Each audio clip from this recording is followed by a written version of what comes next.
तो ये सीपीसीटी का ओल्ड क्वेश्चन पेपर है, अभी जो हाल में ही हुआ है एग्जाम, 16 अक्टूबर को एग्जाम हुआ है, 16, 17, 22 को एग्जाम हुआ है, ये 16 तारीख वाला ओल्ड क्वेश्चन पेपर है। ठीक है, तो इसको हम लोग डिस्कस करते हैं। CPCT computer proficiency certification test का ये ओल्ड क्वेश्चन पेपर है। तो यहाँ पर आपको क्वेश्चन को रटना नहीं है, बल्कि उसको समझना है, देखना है, जानना है किस तरह से पैटर्न आता है। ठीक है, तो यहाँ पर देखिए पहला क्वेश्चन है कि the dot dot is also called the web and it contains billions of documents, यानी कि निम्नलिखित में से उसे क्या कहते हैं जिसमें से अरबों डॉक्यूमेंट्स यानी कि दस्तावेज मौजूद होते हैं। तो कौन सा होता है? www। www क्या होता है? इसका फुल फॉर्म क्या होता है? World wide web. ठीक है, ये www का फुल फॉर्म होता है। एक्चुअली जैसे हम ऑनलाइन टेस्ट लेते हैं ना, जो हाँ, टिम बर्नर्स-ली ने इसका आविष्कार किया था। www का आविष्कार किसने किया? टिम बर्नर्स-ली ने किया। और www फुल फॉर्म क्या होता है? वर्ल्ड वाइड वेब इसका फुल फॉर्म होता है। जैसे कि अभी हम ऑनलाइन जब टेस्ट लेते हैं या लिया था, आपने देखा होगा कि जो हमारा सॉफ्टवेयर इंस्टॉल था, रखा हुआ था, तो कहाँ रखा हुआ था? कंप्यूटर में सी ड्राइव के अंदर, iNetPub के अंदर www रूट नाम का एक फोल्डर था। तो यानी कि सर्वर पे हमारा www रूट होता है, वहां पे हम इंफॉर्मेशन को स्टोर करके रखते हैं। यानी कि यहाँ पे जो www होता है, तो पूरी जितनी भी वेबसाइटें होती हैं, ठीक है, जितने भी सॉफ्टवेयर होते हैं ऑनलाइन वाले, सब यहाँ पे स्टोर करके रखे जाते हैं या रखते हैं। ठीक है, तो यहाँ पे यही क्वेश्चन कर रहा है कि आप वह उसे क्या आप क्या कहेंगे जहां पर करोड़ों क्या होती हैं? वेबसाइटें, इंफॉर्मेशंस स्टोर होते हैं। वो क्या होता है? वर्ल्ड वाइड वेब होता है, www होता है। तो ज्यादातर www का फुल फॉर्म पूछता है, www का फुल फॉर्म क्या होता है और इसका आविष्कार किसने किया है और ये www है क्या। केवल डिफिनीशन 3-4 चीजें आपको इससे पता होना चाहिए। ठीक है ना, क्या क्या चीजें? www का आविष्कार किसने किया? टिम बर्नर्स-ली ने किया। ठीक है, और www फुल फॉर्म क्या होता है? वर्ल्ड वाइड वेब होता है। ठीक है, ये है क्या? यह एक कह सकते हो कि ऑनलाइन एक स्टोरेज एरिया है जहां पे इंफॉर्मेशन, वेबसाइट्स क्या होती हैं? स्टोर होती हैं। आपको केवल 3-4 चीजें यहां पे याद रखना होगा, इससे संबंधित कभी भी अगर आएगा तो बन जाएगा। ठीक है, तो हिंदी और इंग्लिश दोनों मीडियम में क्वेश्चन दिए रहते हैं। ठीक है, तो आप जो भी आपको पसंद आए आप लगा सकते हो, कोशिश करो कि आप दोनों कर लो। ठीक है, इसके बाद यहां पर है क्वेश्चन कि a dot is a computer attached to the internet that runs a special web server software and can send web pages out to other computer over the internet। Hindi से इसको देख लो आप। एक डॉट इंटरनेट से जुड़ा हुआ computer है जो एक विशेष सर्वर सॉफ्टवेयर चलाता है और इंटरनेट पर अन्य कंप्यूटर पर वेब पेज भेज सकता है। उसको हम क्या कहते हैं? वेब सर्वर कहते हैं। क्या कहते हैं उसको हम? Web server. वेब सर्वर एक सॉफ्टवेयर है, ठीक है, और किसी विशेष सिस्टम पे उसको इंस्टॉल किया जाता है। जैसे हमारे पास एक सॉफ्टवेयर रखा हुआ है, यहां पर आपको दिखा दे, ऑनलाइन एग्जाम वाला। यहां पर देखो, ये iNetPub के अंदर हम रखे हुए हैं और iNetPub के अंदर www रूट के अंदर, और यहां पर ये सॉफ्टवेयर रखे हुए हैं, ये एप्लीकेशन रखे हुए हैं। तो ये किसी सर्वर के अंदर रन होगा। ठीक है, तो यहां पे हमने सर्वर बनाया हुआ है, IIS इंस्टॉल किए हुए हैं। तो आप देख लो कि इसमें कौन सा सर्वर है। तो यहां पर IEXPLORE इंटरनेट एक्सप्लोरर ऑन कर लेंगे और इंटरनेट एक्सप्लोरर ऑन करने के बाद यहां पे देखिए, हम यहां पर लिखेंगे लोकल होस्ट। यहाँ पे टाइप करते हैं LOCALHOST, लोकल होस्ट। तो हम यहाँ पर लोकल होस्ट में हालांकि अपने सॉफ्टवेयर को रखे हुए हैं। ठीक है, तो लोकल होस्ट में हमने इंस्टॉल करके रखा हुआ है क्या? IIS। तो IIS का फुल फॉर्म क्या होता है? Internet information services. ठीक है, तो यहाँ पर लोकल होस्ट में हमने सर्वर को इंस्टॉल करके रखा हुआ है, इसीलिए हमारा ये सॉफ्टवेयर चलता है। ठीक है, तो यानी कि अगर आपको इंटरनेट से जुड़ा कंप्यूटर है और किसके मदद से आप सॉफ्टवेयर को एक्सेस कर सकते हो? किसके मदद से कर सकते हो? Web server. ठीक है, तो इस क्वेश्चन के अकॉर्डिंग राइट आंसर क्या हो जाएगा? वेब सर्वर हो जाएगा। ठीक है, अगला क्वेश्चन है कि deleted data remains on disk until, मतलब कि डिलीट किया गया। अब देखिए, डिलीटेड डाटा कहां पे जाता है? डिलीट किया हुआ डाटा डिस्क में तब तक बना रहता है जब तक कि क्या नहीं करते हैं आप यहां पर रिसाइकल बिन से उसको हटा नहीं देते हैं। मतलब इस क्वेश्चन के अकॉर्डिंग क्या हो जाएगा? सेकंड नंबर हो जाएगा। रिसाइकल बिन तो सबको पता होगा, रिसाइकल बिन सबको पता होगा रिसाइकल बिन क्या होता है। जब हम देखिए, अगर मान लीजिए कि हमारे पास ये फाइल पड़ी हुई है, सपोज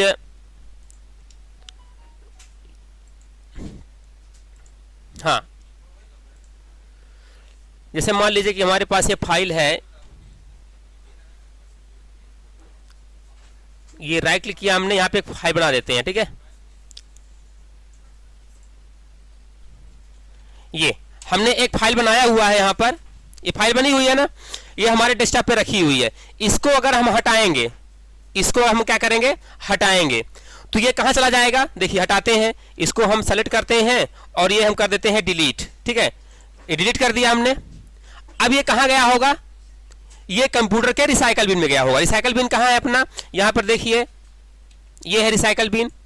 आइए इसको ओपन करते हैं, राइट क्लिक किया, ओपन करते हैं हम, ये रिसाइकल बिन में आ गया, ठीक है।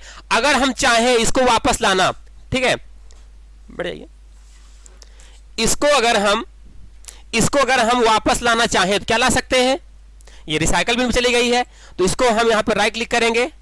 राइट क्लिक करने के बाद रीस्टोर कर लो आप, ये देखो वापस आ गई, ठीक है। तो यानी कि डिलीटेड डाटा कहां पे स्टोर हो जाता है, रिसाइकल बिन में, ठीक है।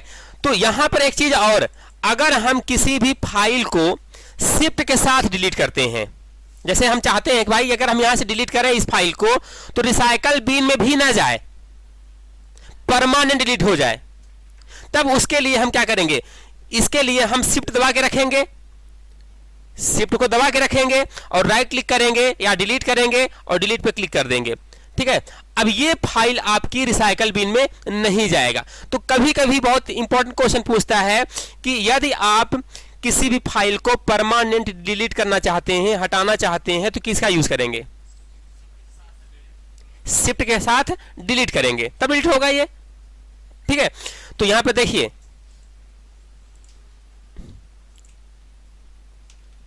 ये ओके, यहां पे डिलीट करते हैं, राइट क्लिक करते हैं और ये डिलीट करते हैं, ये डिलीट किया, डिलीट हो गया, यहां पे आ गया ना, डिलीट हो गया। अब ये कहां पड़ी हुई है, कहां पड़ी है, रिसाइकल बिन पे। हम इस पे राइट क्लिक करते हैं और एम्प्टी रिसाइकल बिन, मतलब कि रिसाइकल बिन में जो भी कुछ है डिलीट किया गया मैटर कहां जाता है, रिसाइकल बिन में। हम बाहर से ही राइट क्लिक करेंगे और यहां पर एम्प्टी रिसाइकल बिन पे क्लिक कर देंगे और यस कर देंगे। ये क्या हो गया, एम्प्टी रिसाइकल बिन क्या हो गया, एम्प्टी हो गया, ये खाली हो गया, ये देखिए खाली हो गया। इसी से संबंधित क्वेश्चन पूछा है, ठीक है ना। ये देखिएगा यहां पे क्वेश्चन, देखिएगा यहां पे, हाँ, डिलीट किया गया या हुआ डेटा डिस्क में तब तक बना रहता है जब तक हम उसको क्या ना करें, द रिसाइकल बिन इज इम्प्टीड। यानी कि रिसाइकल बिन में डाटा अगर पड़ा है तो आपके कंप्यूटर में पड़ा है, कंप्यूटर में पड़ा है तो आपके डिस्क में पड़ा हुआ है। तो डिस्क में, कंप्यूटर के डिस्क में डाटा तब तक पड़ा हुआ है जब तक रिसाइकल बिन से उसको डिलीट आप नहीं कर देते हो, तो बना ही रहेगा।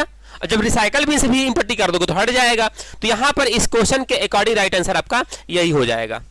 इसके बाद अगला देखिएगा, इन spreadsheet a statement that perform a calculation is called.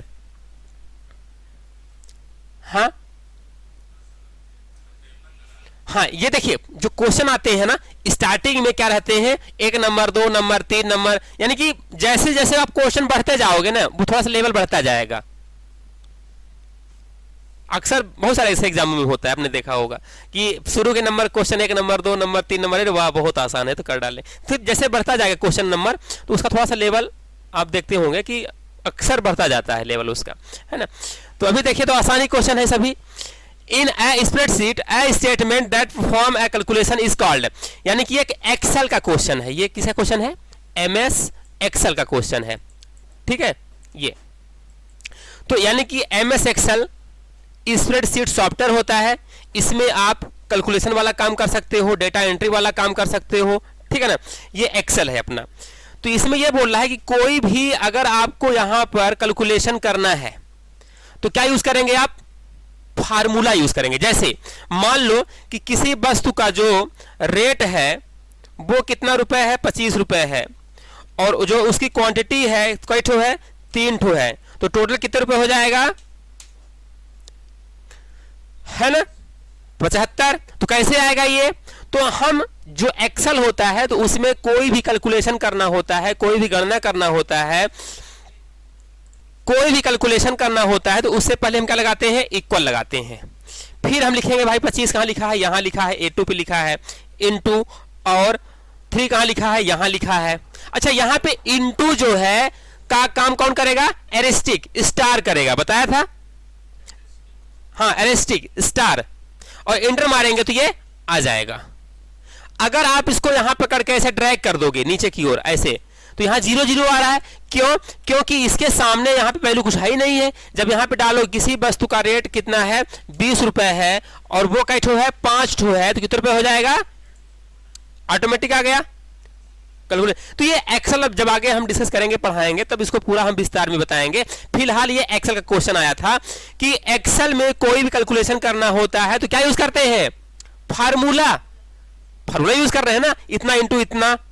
भाई अगर हमें यहां पे करना होता कि इतना और इतना आपको जोड़ना है, 12 12 जोड़ना है, तो फार्मूला क्या होगा, 12 + 12, ऐसा करोगे ना, या जहां पे 12 है उस सेल का नाम और जहां पे 12 है उस सेल का नाम, ऐसे करोगे, फार्मूला यूज करोगे। तो कैसे करोगे, इतना इतना और प्लस इतना जोड़ना है तो यही फार्मूला यूज करेंगे, जोड़ने का फार्मूला यूज करेंगे। तो यहां पे क्वेश्चन ये है कि इन spreadsheet a statement that perform a calculation is called.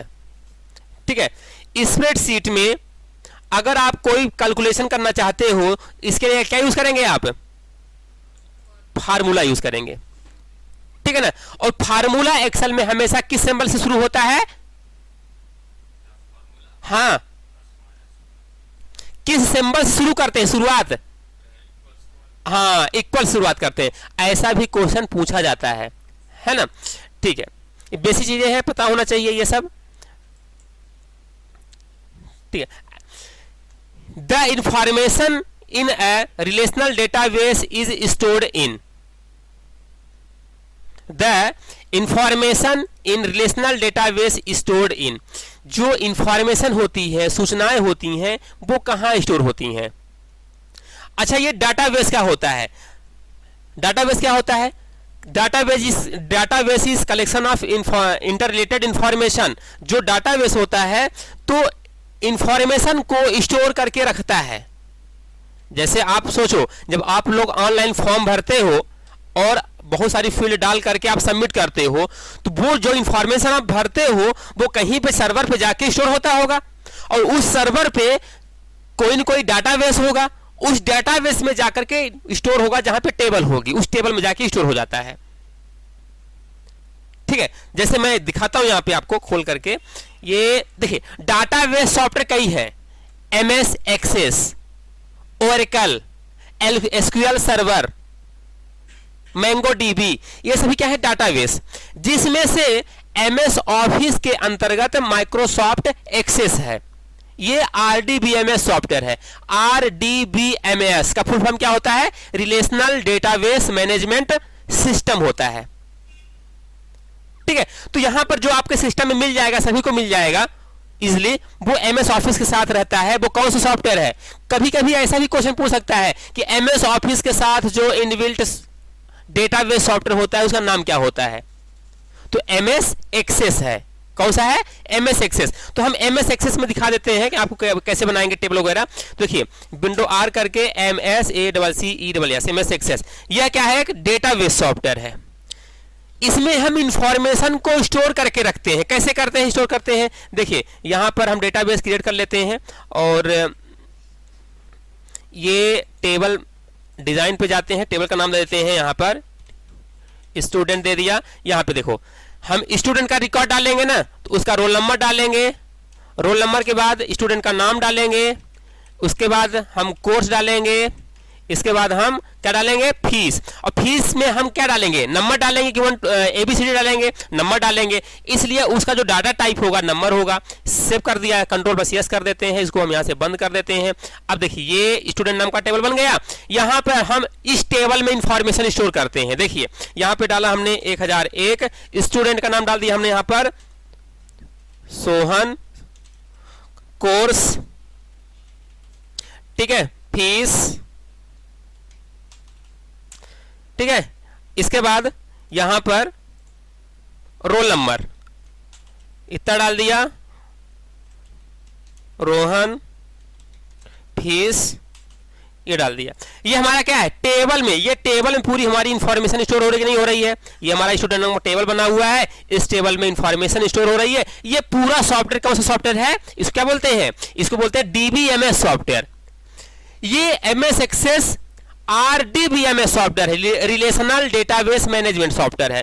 DBMS software का यूज होता है कि इंफॉर्मेशन को टेबल के फॉर्म में स्टोर करके रखना। आप देखो, अब कोई आप फॉर्म भरते हो जब ना, तो ये इसी टेबल में स्टोर होकर के आता है। हम दिखाते हैं फॉर्म कैसे बनाते हैं। यहां पर जाओगे आप और ये है फॉर्म पे क्लिक करेंगे, यहां पे फॉर्म बन जाएगा, ठीक है। और देखो थोड़ा सा फॉर्म ही बना करके दिखा देते हैं कि इंफॉर्मेशन कैसे स्टोर होती है, ताकि आपको समझ में आ जाए, ठीक है। तो हालांकि जब हम एमएस एक्सेस बताएंगे तो आपको पूरा स्टेप बाय स्टेप बता देंगे, ठीक है। अभी तो ये क्वेश्चन के अकॉर्डिंग हम बता रहे हैं। ये देखिए यहां पे ये हमारा फॉर्म बन गया। मान लीजिए हमें यहां पे कोई डिटेल डालना चाहते हैं, फॉर्म बना हुआ है, हम इस फॉर्म पे कोई डिटेल डालते हैं। यहां पे डाला हमने रोल नंबर 1003, स्टूडेंट का नाम नितिन, इसके बाद कोर्स ये डाला हमने, फीस, और हमने एड रिकॉर्ड कर दिया, रिकॉर्ड एड कर दिया। ऐसे भरते हो आप लोग फॉर्म, सबमिट करते हैं तो वो रिकॉर्ड सबमिट हो जाता है, ऐसे होता है। तो इसके बाद वो इंफॉर्मेशन जाती कहां है, तो डाटाबेस के कहां रहती है, डाटाबेस के टेबल में। बताया ना अभी, इंफॉर्मेशन कहां स्टोर होती है, डाटाबेस में, डाटाबेस के टेबल में। तो यहां पे टेबल कहां है, ये देखिए, ये जाके देखिए स्टोर हो गई है। तो जब आप फॉर्म भरते हो तो टेबल आपको डेटाबेस नहीं दिखाई देता, वो सर्वर पे रहता है।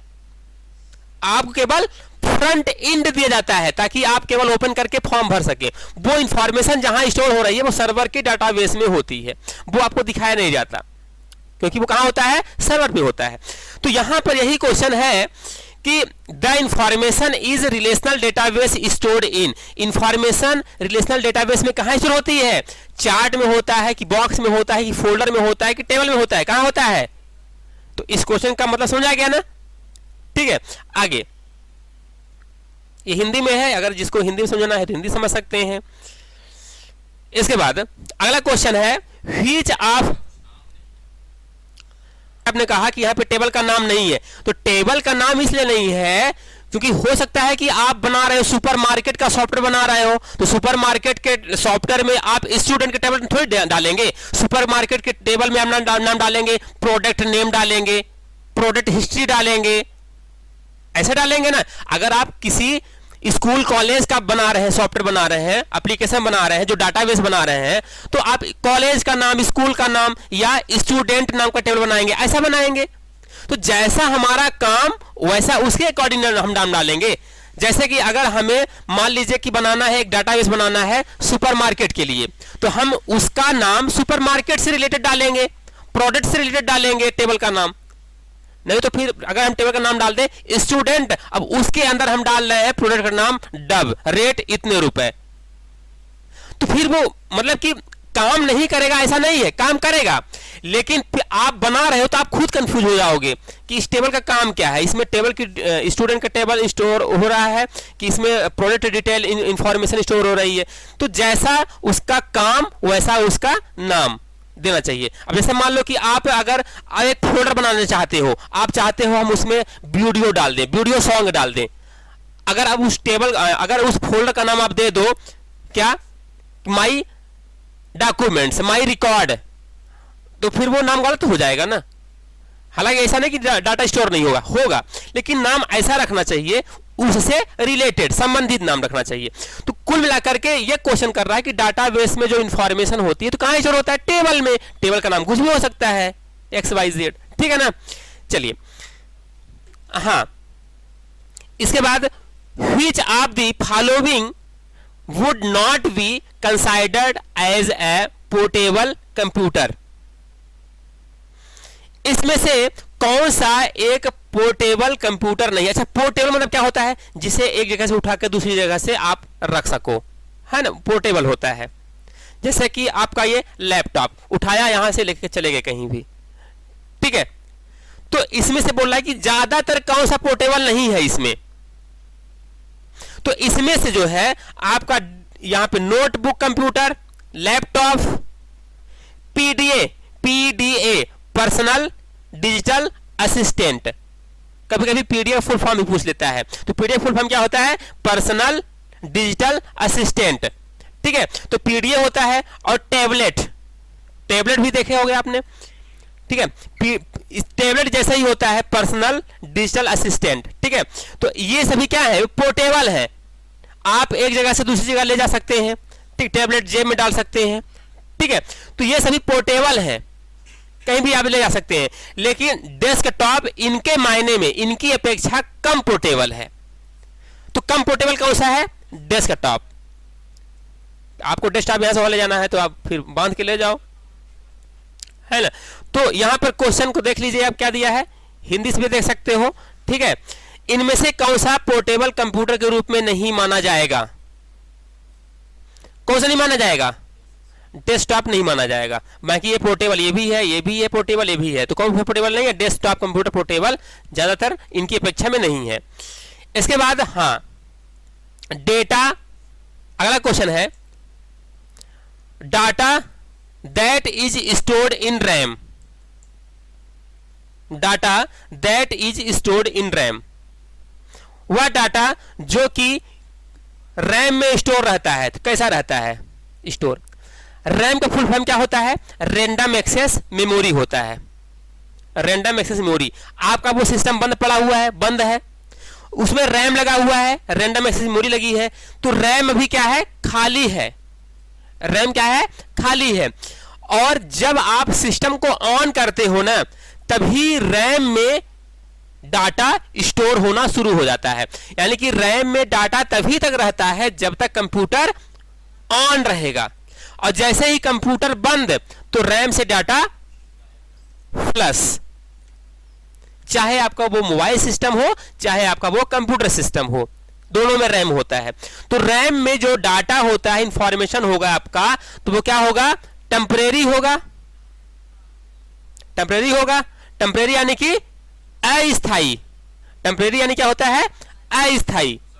वोलाटाइल, वोलाटाइल यानी क्या होता है, अस्थाई, और नॉन वोलाटाइल यानी कि स्थाई, उल्टा है, याद रखना। कभी कभी क्वेश्चन ऐसे पूछ लेता है, ये रैम कैसा है, वोलाटाइल है कि नॉन वोलाटाइल है,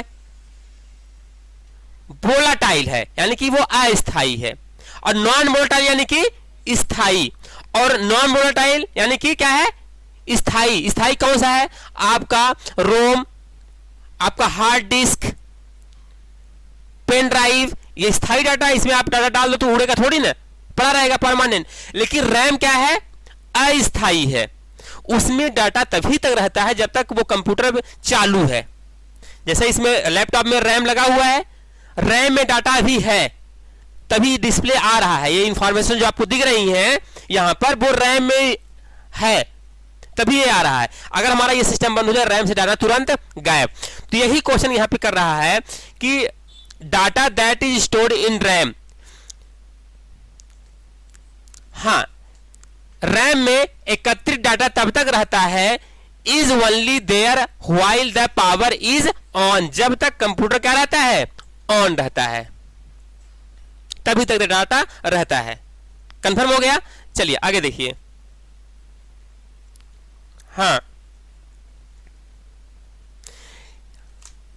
यहां पर जो दिया गया है, from the given option which is not a memory chip, ये जो ऑप्शन दिए हैं, सीमोस दिया है, रैम दिया है, रोम दिया है, और आस्की दिया है, इन तीनों में से कौन सा मेमोरी नहीं है, मेमोरी चिप नहीं है, तो कौन सा नहीं है, आस्की नहीं है। ये क्या है, American standard code for information interchange.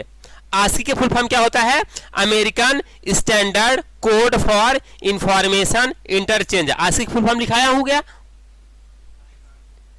ठीक है। तो ये आस्की का फुल फॉर्म होता है, ये कोडिंग टेक्निक है जो आप कंप्यूटर में नंबर्स डालते हो, अक्षर डालते हो, वो डिकोड होता है, ठीक है। तो वो कोडिंग टेक्निक है ये ASCII। इसके बाद रोम क्या होता है? मेमोरी बताया अभी, मेमोरी है, रीड ओनली मेमोरी। ये क्या है? रैम बताया अभी, रैंडम एक्सेस मेमोरी। और सीमोस क्या होती? बैटरी होती है, जो कि कंप्यूटर में आपको डेट ऑफ टाइम दिखाई दे रहा है ना, सीमोस बैटरी के सेटिंग में ही स्टोर होती है, ठीक है। तो यहां पर ये मेमोरी है आपकी, ये मेमोरी है, ये है एज ये मेमोरी है, लेकिन ये नहीं है। तो यही क्वेश्चन कह रहा है नॉट ए मेमोरी चिप। कौन सा नहीं है? ASCII, American standard code for information interchange, ठीक है ना।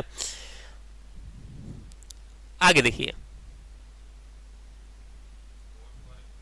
हाँ, कोड फॉर इंफॉर्मेशन इंटरचेंज। आगे देखिए, who designed the first electronics computer ENIAC? पहला इलेक्ट्रॉनिक कंप्यूटर किसने डेवलप किया, बताइए। तो यहां पर देखिए, ENIAC का आविष्कार किसने किया? JP एकर्ट एंड जॉन मुचली ने किया। कब किया? 1943। किसी किसी में आपको ज्यादा कम मिल सकता है, किसी किसी में आपको 46 भी मिल सकता है डेट में, ठीक है ना। तो इस क्वेश्चन के अकॉर्डिंग राइट आंसर क्या हो जाएगा? 3rd नंबर हो जाएगा। आगे देखिए, हाँ, Which area in MS Excel Windows allow entering values and formulas? Which are in MS Excel Windows allow entering values and formula? MS Excel का क्वेश्चन है कि बोला कि MS Excel में अगर आपको वैल्यू एंटर करना है, ठीक, और या फार्मूला एंटर करना है, तो किसका यूज करेंगे? तो देखिए बता देते हैं, थोड़ा सा यहां पर देखो, हाँ, यहां पर जो आपको दिखाई दे रहा है ये वाली पट्टी, इसको बोलते हैं क्या? फार्मूला बार कहते हैं। इस पट्टी का बोलते हैं फार्मूला बार। ये क्या है? Name box. जैसे मान लो कि अगर आपको यहां पर इतना और इतना क्या करना है? प्लस करना है, तो यहां पे कर्सर रख करके और फार्मूला बार पे जाकर के चाहे यहां पे लगा दो, चाहे यहां पे लगा दो, और इक्वल टू करो, और यहां पे लिखो क्या? आप लिख दो A1 और प्लस B1 और एंटर मार दो, ये कैलकुलेशन कर देगा पूरा। यानी कि फार्मूला बार पर भी, इस पट्टी क्या बोलते हैं? फार्मूला बार। फार्मूला बार पे भी आप फार्मूला लिख सकते हैं और फार्मूले के अकॉर्डिंग रिजल्ट आपको मिल जाएगा, ठीक है। तो यहां पर क्वेश्चन क्या दिया है कि which area in MS Excel window allow entering values and formula? इसमें से अगर आपको फार्मूला एंट्री करना है तो क्या यूज करेंगे? तो होम टैब पे थोड़ी होता है, होम टैब पे तो सीधे अपना रिवर्स वगैरह होते हैं, वहां नहीं। आप कहां जाएंगे? फार्मूला बार पे, जो कि हमने बता ही दिया है, फार्मूला बार पे। अगला क्वेश्चन है, हाँ, ईमेल क्या है? ईमेल का फुल फॉर्म क्या होता है? Electronic mail. ईमेल क्या होता है? Electronic mail. और ईमेल का काम क्या होता है? Transactions of letters, messages and memos bye electronic means. यानी कि अगर आपको कोई लेटर या मैसेज देना है तो आप ईमेल का यूज करेंगे, है ना। तो जनरली ये तो बन ही जाएगा आपसे। अगला क्वेश्चन है, हाँ, विभिन्न ईमेल खातों को ईमेल किसके माध्यम से भेजे जाते हैं? तो किससे भेजे जाते हैं? ईमेल सर्वर से भेजे जाते हैं, ठीक है, ईमेल सर्वर से भेजे जाते हैं। अगला क्वेश्चन है कि MS Word 2007, MS Word 2007 allows creation of ... type of document by default. By default MS Word में किस प्रकार की फाइल बनती है? MS Word में बाय डिफॉल्ट कैसी फाइल बनती है? दिखाते हैं आपको। अच्छा, आप बताओ कि नोटपैड में बाय डिफॉल्ट कैसी फाइल बनती है? कैसी फाइल बनती है? मतलब एक तरह से पढ़ते जाते हैं, दूसरी तरह से भूलते जाते हैं क्या? बताया था, नोटपैड में बाय डिफॉल्ट कैसी फाइल बनती है? .txt फाइल बनती है। वर्डपैड में बाय डिफॉल्ट कैसी फाइल बनती है? .rtf। कैसी बनती है? Rich text format, RTF। तो MS Word में कैसी बनती है? .doc या डीओसी एक्स। आइए दिखाते हैं, तीनों को बता देते हैं। देखिए यहां पर आप नोटपैड खोलिए, नोटपैड खोल लिए ना, आप कुछ भी लिखते हैं, लिखने के बाद जब इसको आप सेव करते हो यहां पे जाकर के, और ये डेस्कटॉप पे हो रही फाइल हमारी सेव, और यहां पे नाम डाल दो और इसको सेव कर दो। ये सेव कर दिया। कहां पे सेव हुई हमारी फाइल? ये सेव हुई है। तो अब देखो इसका एक्सटेंशन क्या बना है, यहां पे प्रॉपर्टी पे जाओ और देखो यहां पे क्या लिखा है, .txt लिखा है ना। तो नोटपैड में बाय डिफॉल्ट एक्सटेंशन क्या बनता है?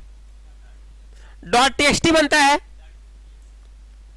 अब वर्डपैड में चलते हैं, वर्डपैड में खोलते हैं, तो यहां पे WORDPAD वर्डपैड पे जाओ, और वर्डपैड पे यहां पे कुछ भी लिखो या ना लिखो, सेव कर दो, कंट्रोल S करो आप, और डेस्कटॉप पे इसको सेव कर दो।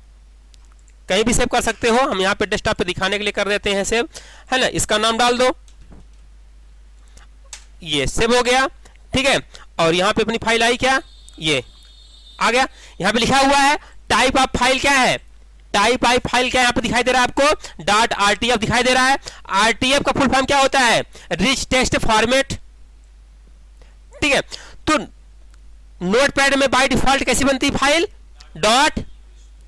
.txt, वर्डपैड में .rtf। अब इसी तरह से देखते हैं MS वर्ड में कैसा बनता है। तो MS वर्ड खोलते हैं यहां पर, है ना। ये MS वर्ड हमने खोला, ठीक है। इसकी फाइल को आइए सेव करते हैं, सिंपल कुछ भी लिख करके, या नहीं लिखेंगे फिर भी, और कंट्रोल पे सेव करिए। देखिए यहां पे लिखा हुआ है फाइल का नाम .docx, यानी कि जब आप इसको फाइल को आप सेव करोगे तो ये किस एक्सटेंशन के साथ बाय डिफॉल्ट खुलेगी। अच्छा, बाय डिफॉल्ट का मतलब होता है कि पहले से ही सेटिंग रहे जो, ये देखो .docx लिखा हुआ है, मतलब एक्सटेंशन नेम क्या होता है डिफॉल्ट रूप से वर्ड का .doc या docx। अभी हम कौन सा वर्जन यूज कर रहे हैं ऑफिस का? 2010 यूज कर रहे हैं। लेकिन अगर आप 2007 से पहले वाला वर्जन यूज कर रहे होंगे, ठीक है, 2007 से पहले वाला वर्जन यूज कर रहे होंगे ऑफिस का वर्ड का, तब वहां पे वर्ड का डिफॉल्ट एक्सटेंशन .doc रहेगा। लेकिन अगर आप 2007 और 7 से आगे वाला वर्जन 2007, 2010, 2013, 2016, 2019 यूज कर रहे होंगे वर्जन 2007 या 7 से अधिक वाला वर्जन, तब MS वर्ड का जो एक्सटेंशन होगा तो क्या होगा? डिफॉल्ट रूप से .docx होगा। लेकिन 7 से पहले वाले का .doc बस होगा, ठीक है ना। तो यहां पे क्वेश्चन देखिएगा ध्यान से, यहां कि MS word 2007 allow creation of types of file document by default. तो बाय डिफॉल्ट वर्ड 2007 में कैसी फाइल बनती है? हमने बताया ना 2007 या 7 से अधिक वाले वर्जन में क्या होता है? .docx होता है। तो बहुत ही इंपॉर्टेंट चीज है, इसको याद रखिएगा। अब तो एग्जाम में ये तो पूछने लगा है, और भी कभी कभी पूछ लेता है, अंदर की चीज पूछता है, यानी कि वर्ड से संबंधित और भी एक्सटेंशन नेम होते हैं, उनको लिखना जानना आवश्यक है। देखो अगर आप यहां पे वर्ड खोल लो, ये वर्ड खोल लिया आपने, और यहां पर ढूंढो एक्सटेंशन नेम। अच्छा, हमने बताया था कि अगर आपको हेल्प लेना है, किसी भी सॉफ्टवेयर में हेल्प लेना है, तो हेल्प के लिए क्या होती है? शॉर्टकट की क्या होती है? F1 होती है, बताया था हमने। तो F1 प्रेस करो यहां पर, और हमें नोटपैड से संबंधित हेल्प लेना है, और यहां पे हमें सर्च करना है भाई और शॉर्टकट की कहीं होती है क्या, तो यहां पे ढूंढ लो SHORTCUT शॉर्टकट, एंटर मारो, ये आ जाएंगी शॉर्टकट की। अगर आपको एक्सटेंशन नेम के संबंध में कुछ देखना है तो यहां पे लिखो EXTENSION, एक्सटेंशन डालो यहां पर, तो यहां पे देखो ऑटोमेटिक आ गया, ये देखो दिखाई दे रहा है। यहां पे देखो वर्ड एक्सटेंशन यहां पे आ रहा है, ये देखिए, इसको आप कॉपी कर लो यहां से, और यहां पर जाकर के इसको पेस्ट कर दो, ठीक है। अब देखो इसमें ये जो एक्सटेंशन नेम आपको दिखाई दे रहे हैं वर्ड के, very very important extension name है।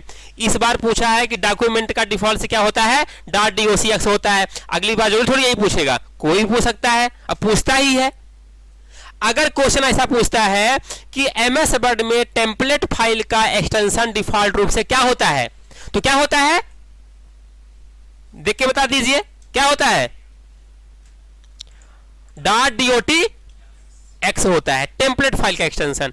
अगर पूछता है कि माइक्रोसॉफ्ट वर्ड में डिफॉल्ट रूप से डॉक्यूमेंट फाइल का एक्सटेंशन क्या होता है, तो क्या होता है, .doc होता है, .docx होता है। अगर पूछता है कि माइक्रोसॉफ्ट वर्ड में माइक्रो इनेबल्ड डॉक्यूमेंट का एक्सटेंशन क्या होता है, तो क्या होता है, .docm होता है। और अगर पूछता है माइक्रो इनेबल्ड टेम्पलेट का क्या होता है एक्सटेंशन नेम, तो क्या होता है, .dotm होता है।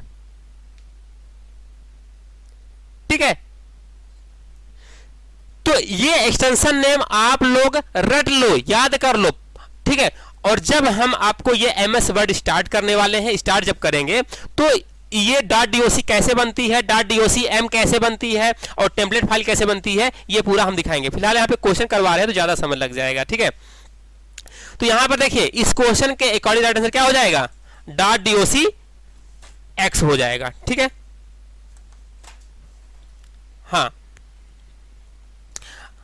हाँ, इसके बाद अगला है, which of the following is a part of the central processing unit,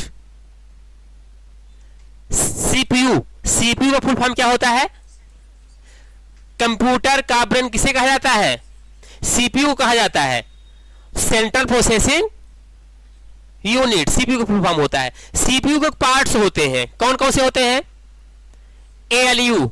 ALU का फुल फॉर्म क्या होता है, arithmetic logic unit. CU control unit, MU memory unit, register, ये सभी सीपीयू के पार्ट्स हैं। जैसे आपने कोई मैथमेटिकल काम किया, कोई गणितीय काम किया कंप्यूटर में, तो ये जो काम होगा सीपीयू का कौन सा वाला पार्ट करेगा, एएलयू वाला, क्योंकि एएलयू काम ही होता है अर्थमेटिक और लॉजिक काम करना, इसीलिए इसका फुल फॉर्म क्या होता है, अर्थमेटिक लॉजिक यूनिट। ठीक है, तो क्वेश्चन ये पूछ रहा है कि इसमें से सीपीयू का सेंट्रल प्रोसेसिंग यूनिट, सीपीयू का फुल फॉर्म कौन सा, यानी कि सीपीयू का पार्ट्स कौन सा होता है, तो ये एएलयू होता है। एएलयू ने दिया होता, अगर सीयू देता कंट्रोल यूनिट वो हो जाता, अगर सीयू एएलयू ने दिया होता, एमयू दिया होता मेमोरी यूनिट, तो वो हो जाता आंसर। अगर यहां पे एएलयू जगह पे रजिस्टर दिया होता तो रजिस्टर हो जाता। ठीक है, तो यहां पर इस क्वेश्चन के अकॉर्डिंग आंसर कौन है, एएलयू। तो सीपीयू का काम करता है, क्या काम करता है, सीपीयू क्या काम करता है, प्रोसेसिंग काम करता है, प्रोसेसर, इसको प्रोसेसर भी कहते हैं, क्या कहते हैं, प्रोसेसर भी कहते हैं। ये प्रोसेसिंग का काम करता है। जैसे हमने कहा कि दो, अच्छा आपके बॉडी स्ट्रक्चर में बताइए कि प्रोसेसिंग काम कौन करता है, आपका ब्रेन करता है। हमने कहा यहां पर 2 और 3 कितना होगा, 5, 5 और 7 कितना होगा, 99 इंटू 98 कितना होगा, प्रोसेसर लटक गया, प्रोसेस नहीं कर पा रहा है, उसको प्रोसेस करने में टाइम लगेगा, तो ये प्रोसेस कौन कर रहा है ना। तो जो प्रोसेसिंग का काम होता है कौन करता है, वो सीपीयू करता है, इसीलिए इसको क्या बोलते हैं, प्रोसेसर। कैलकुलेशन का पूरा काम सीपीयू के अंदर होता है। ठीक है, तो यहां पर सीपीयू कौन सा पार्ट नहीं है, कौन सा नहीं है, क्वेश्चन देखो, हमने क्वेश्चन बदल दिया। हाँ, तो कौन सा नहीं है, कीबोर्ड नहीं है, प्रिंटर नहीं है, ओएमआर नहीं है कौन, एएलयू। ठीक है ना, चलिए ऑप्टिकल मार्क रीडर, ओएमआर से कभी आप कॉम्पिटिटिव एग्जाम दिए होंगे ना, जो इसमें 4 ऑप्शन में से एक ऑप्शन गोला किया जाता है, पेंसिल से गोला करते हैं, optical mark reader OMR sheet मिलती है, ओएमआर सीट मिलती है, वो होती है हाँ ऑफलाइन एग्जाम में। तो चलिए इतना हो गया है क्वेश्चन काफी, और समय भी हो गया है, आप लोग तब से